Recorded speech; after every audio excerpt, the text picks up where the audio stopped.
गत 3 वर्षों से राजस्थान में छात्र संघ चुनाव बंद है और लगातार छात्र है वो छात्र संघ चुनाव कराने को लेकर संघर्ष कर रहे हैं और 3 वर्षों से लाठियां काट रहे हैं, कहीं पर मुकदमे दर्ज हो गए और वापस अब क्योंकि तिथि आने वाली है, छात्र संघ चुनाव होंगे या नहीं होंगे और तमाम छात्र नेता वो एक्टिव हो गए हैं और तमाम तरह की प्रदर्शन भी कर रहे हैं और यूनिवर्सिटी के अंदर रौनक भी छाई हुई है कि चुनाव होने चाहिए। कई छात्र बोल रहे हैं, आप देख सकते हैं ये चौपाल बैठी हुई है, छात्र नेता भी है और छात्र भी है जो लगातार चर्चा कर रहे थे, हम भी इसमें शामिल हुए। हमारे साथ छात्र नेता कमल चौधरी मौजूद है। कमल जी, छात्र संघ चुनाव 3 साल से बंद है, अभी भी आप वीसी कार्यालय के बाहर प्रदर्शन करके आए हो पर वीसी नहीं पहुंचे, ना आपका कोई ज्ञापन लिया।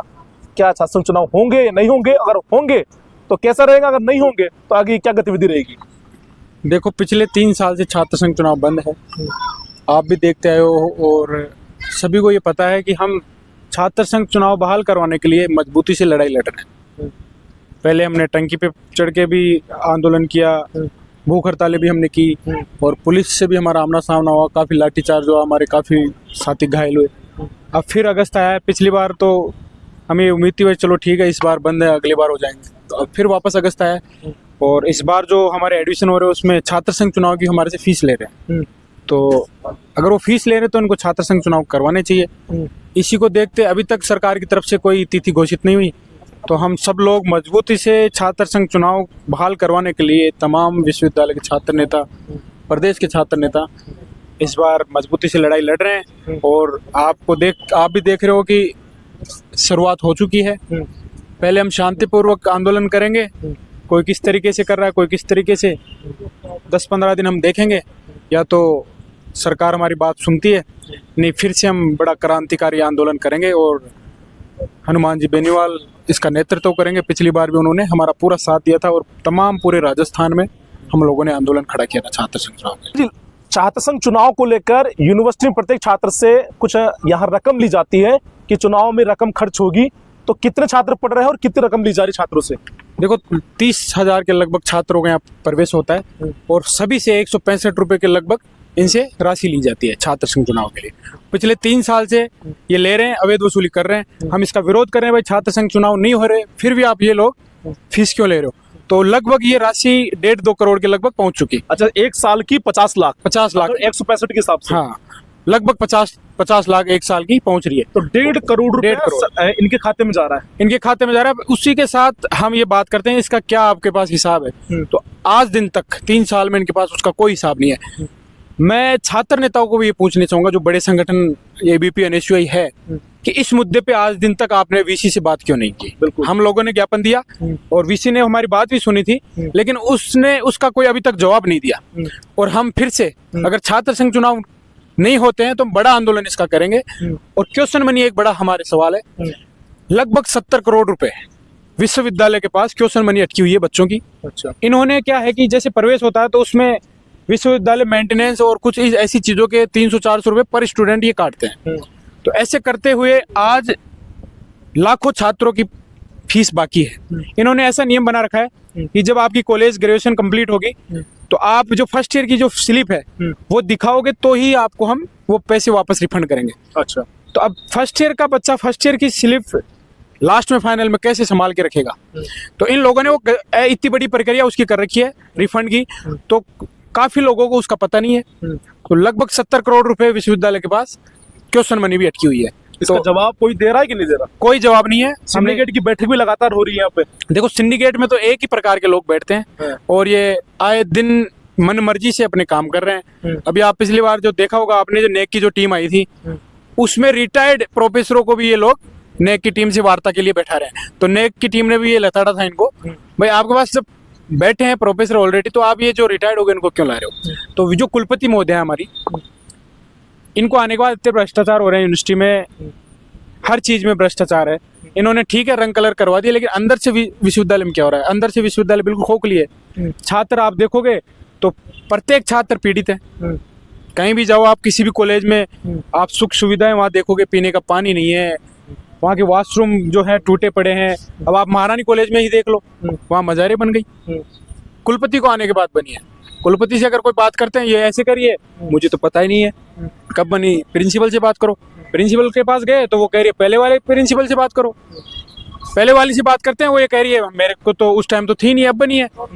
ऐसी हरकतें जहाँ की छात्राओं की कॉलेज में मजारें जो बनी है, तो ये विश्वविद्यालय की सुध कौन लेगा? एक सवाल लगातार लोग ये भी कह रहे थे कि छात्र संघ चुनाव बंद हो गए तो वहाँ का माहौल बदल गया है। अगर चुनाव होते थे तो यहाँ लड़ाई झगड़े होते थे, छात्र बड़े बड़े काफिलों के साथ रोडों पे निकलते थे, पोस्टर चिपकाते थे, माहौल बिगाड़ते थे। क्या ऐसा हो रहा था? ऐसा कुछ नहीं हो रहा था। छात्र संघ चुनाव बंद हो गए, फिर भी हम लोग उसी तरीके से छात्रों की हेल्प कर रहे हैं और आंदोलन भी कर रहे हैं। मैंने एक चीज देखी है, जब जब आप युवा शक्ति को दबाओगे वो 2 गुनी रफ्तार से उभर के आएगी। अच्छा। और अगर छात्र संघ चुनाव नहीं भी होते हैं तो भी ये तमाम युवा साथी जो हमारे छात्र नेता हैं वो सब मजबूती से इसके खिलाफ लड़ेंगे, प्रशासन के खिलाफ लड़ते रहेंगे, और जो यहाँ के छात्र हैं उनकी आवाज हम उठाते रहेंगे। और इस बार सरकार के नाक में हम दम कर देंगे। तमाम छात्र नेता मिलके, विश्वविद्यालय प्रशासन हो चाहे राजस्थान की सरकार हो, उसको हम झुका देंगे। इस बार छात्र संघ चुनाव इन लोगों को करवाने पड़ेंगे। सरकार मूड में नहीं चुनाव करवाने? बिल्कुल नहीं है। सरकार कभी भी नहीं चाहती कि नए नेता और उभर के आए। पहले गहलोत साहब ने बंद किए थे तो मैं टंकी पे चढ़ा, हमने आंदोलन किया, तो फिर प्रशासन आया कि हम आपकी वार्ता करवाएंगे सरकार से और छात्र संघ चुनाव हम बहाल करेंगे। इन लोगों ने हमारी बात नहीं सुनी। फिर अगले साल फिर आंदोलन हुआ, हनुमान जी ने पूरा नेतृत्व किया, बड़े आंदोलन की हमारी पूरी तैयारी थी। फिर वहाँ राजेंद्र यादव शिक्षा मंत्री थे, वो आए, वार्ता की, उन्होंने कहा हम 5 दिन में तिथि घोषित कर देंगे। लेकिन फिर गहलोत साहब का क्या पता क्या इनको इतनी क्या परेशानी, गहलोत साहब भी तो हारे हुए छात्र संघ चुनाव, इसलिए इनको ये परेशानी है, ये छात्र नेताओं को नहीं देखना चाहते। अभी कल परसों में देख रहा था, उन्होंने एक ट्वीट किया था कि छात्र संघ चुनाव बहाल करो। आपको बहाल ही करवाना था तो उस टाइम आपकी आत्मा मर गई थी क्या जब आपने बंद किए थे? क्यों किए थे बंद? अगर बंद नहीं करते तो आज सुचारू रूप से वैसे ही चालू रहते। वो ये कह रहे कि उस वक्त गलती हो गई, इन्होंने रिपोर्ट गलत दी थी। किसने की थी? तो रिपोर्ट गलत दी थी तो मतलब ये कुछ भी लिख के दे देंगे तो सरकार अंधी है क्या? सरकार के भी तो कुछ सिंडिकेट सदस्य रहते हैं यहाँ, उनको भी तो पता है, लेकिन आते हैं नहीं। कभी सिंडिकेट सदस्य आते हैं नहीं, विश्वविद्यालय में क्या गतिविधियां हो रही है ये तो आते हैं, नाश्ते पानी करके अपने निकल जाते हैं। छात्रों की कभी नहीं सुनते। अभी गोपाल जी हैं जो सुनते हैं, धनखड़ साहब भी सुनते हैं हमारी बात, ये मेरे को अच्छा लगता है। मैं तो ये भी कहना चाहूंगा, प्रेमचंद जी की जगह गोपाल जी को शिक्षा मंत्री होना चाहिए था। अच्छा। हाँ, ये मैं बड़ा सवाल आपको कहना चाहूंगा, क्योंकि जब भी आते हैं तो ये वीसी के खिलाफ, एकमात्र ये एमएलए हैं अभी जो विधानसभा में भी इन लोगों ने ये बात उठाई कि ये कुलपति इतनी भ्रष्ट है जो विधायकों का भी फोन नहीं उठाती और अपनी मनमर्जी से काम करती है और छात्र पीड़ित है। अच्छा कमल जी, पूर्ववर्तीय सरकार जो सीएम गहलोत साहब है उन्होंने कहा कि हमारे से गलती हो गई, मौजूदा सरकार है बोल रहे वो कराने के मूड में नहीं है। अब छात्र करेंगे क्या? छात्र नेता है जो राजनीति में आना चाह रहे हैं। देखो अब तो हमारे पास तो वो एक नारा सुना होगा, भाई करो या मरो, वही हालात है। और अब 3 साल की जो आग दबी हुई है छात्र नेताओं में, वो अब इस बार उभर के बाहर आएगी। और इस बार हम विधानसभा कूच करना पड़े, चाहे प्रशासन पुलिस प्रशासन से आमना सामना करना पड़े, हम उसके लिए पूरी तैयारी से लगे हुए हैं। और 2-5 दिन में सब लोग हम बैठ के बड़े आंदोलन की हम चेतावनी देंगे सरकार को, और इस बार सरकार को झुकना पड़ेगा। अगर मुकदमे हो जाएंगे, लाठी चार्ज होगी, चोटें आएगी, सब सहन कर लेंगे? देखो पहले भी हमने तो खूब लाठियां खाई है और मुकदमों से हम डरने वाले लोग नहीं है, क्योंकि अब आप देख रहे हो सरकारी नौकरी में भी आप जाओगे तो वहाँ क्या भ्रष्टाचार हो रहा है। तो इससे अच्छा हम देश के भविष्य के लिए हम लड़ेंगे। भगत सिंह की भूमिका में हम लोग लड़ना चाहते हैं। और भगत सिंह जी ये चीज सोचते कि मुकदमे होंगे, मैं जेल जाऊंगा, मेरी फांसी होगी, तो मेरे को नहीं लगता कि आज तक हमारे को आजादी मिलती। तो किसी को तो कुर्बानी देनी पड़ेगी इसके लिए। अगर लास्ट सवाल लेंगे, पिछली बार हनुमान बेनीवाल ने युवा आक्रोश रैली की थी छात्र संघ चुनाव को लेकर, उसका क्या फायदा मिला? क्योंकि हनुमान बेनीवाल फिर एक्टिव नजर आ रहे हैं, चुनाव को लेकर होने चाहिए, क्योंकि थर्ड फ्रंट है, वो चाह रहे कि युवाओं को आगे बढ़ाए और वो कर भी रहे। क्या लगता है कि हनुमान बेनीवाल ही छात्र संघ चुनाव करवा देंगे? देखो हनुमान बेनीवाल जी पिछली बार बढ़िया मजबूती से हमारे साथ थे, कहीं ना कहीं हमारे जो छात्र नेता संगठन हो गए वो संगठनों के गुलाम बन के रह गए। इन्होंने पहले तो आश्वासन दिया कि ठीक है हम हजारों की संख्या में यहाँ छात्र आएंगे, लेकिन इनके ऊपर ऐसा कुछ प्रेशर था जो ये लोग वहां नहीं पहुंच पाए। अगर संख्या उस दिन बड़ी होती तो हनुमान जी उस दिन तैयार थे, लेकिन फिर भी हनुमान जी के लोग वहां पहुंचे और सरकार को वहां जाना पड़ा। शिक्षा मंत्री आया, कमिश्नर साहब आए और वहां वार्ता हुई, और ये भी उन्होंने कहा कि हम छात्र संघ चुनाव करवाने के लिए जल्दी सोच रहे हैं। ये उन लोगों ने कहा। हनुमान जी आप कह रहे हो भाई ये हमेशा चाहते हैं, हनुमान जी हमेशा लड़ने वाले लोगों को पसंद करते हैं। ये जो पुराने लोग बैठे हैं इनसे नफरत करते हैं।